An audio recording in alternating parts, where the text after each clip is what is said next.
আমার একার পক্ষে সম্ভব না, আমি সম্পূর্ণ না।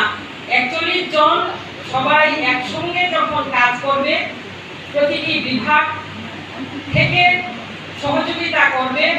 কোনো এক্সিডেন্ট না হলে আমাদের দ্বারা যে কোনো চিকিৎসা বা উন্নতি বা সার্বিক যে বয়সে কেউ 50 বছরের আগে খুব কম হয়ে মানুষ মারা যায়। কাজে এটাকে একদিক থেকে যাতে তুলে নেওয়া যাওয়া, ডিআরডব্লিউ থেকে রেগুলার করার, এই যে সিলগুলো বন্ধ করে দেওয়া, আমাদের যে বছরে দুবার আমরা নিয়মিত ডিএ পেতাম এগুলোকে উঠে দেওয়া হয়েছে। 3 বছর 4 বছর পর ডিএ দেওয়া হয়, যা ঐতিহাসিক বিভিন্ন করে আমাদের কর্মচারীদেরকে বিভ্রান্ত করার চেষ্টা করা হয়। এখন আমরা পাই, এখন আমরা 25% ডিএ বকে আছি।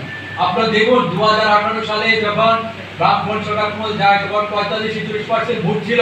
আমি সংক্ষেপে বলছি 2023 সালে নির্বাচনে দেখুন একটা পর্দার অন্তর্ভুক্ত একটা ষড়যন্ত্র করে মাত্র 38-39% ভোট, যে বিরোধী ভোটটাকে ভাগ করে দিয়ে মাথার সাহায্য নিয়ে আজকে বিজেপি আবার দ্বিতীয়বার ক্ষমতায় এসেছে। মাত্র 38% ভোট। অথচ 2018 সালে বামফ্রন্ট ক্ষমতায় যায় 15টা সিট ছিল, 46% ভোট ছিল। যে এমন একটা অবস্থায় জনগণ এই সরকারের বিপক্ষে বিভিন্ন আক্রমণ করছে, বদলে বিভিন্নরা বলেছেন, আমি বলবো বিভিন্ন জায়গার মধ্যে আলোচনা এসে এরকম একটা অবস্থার মধ্যে চলছি।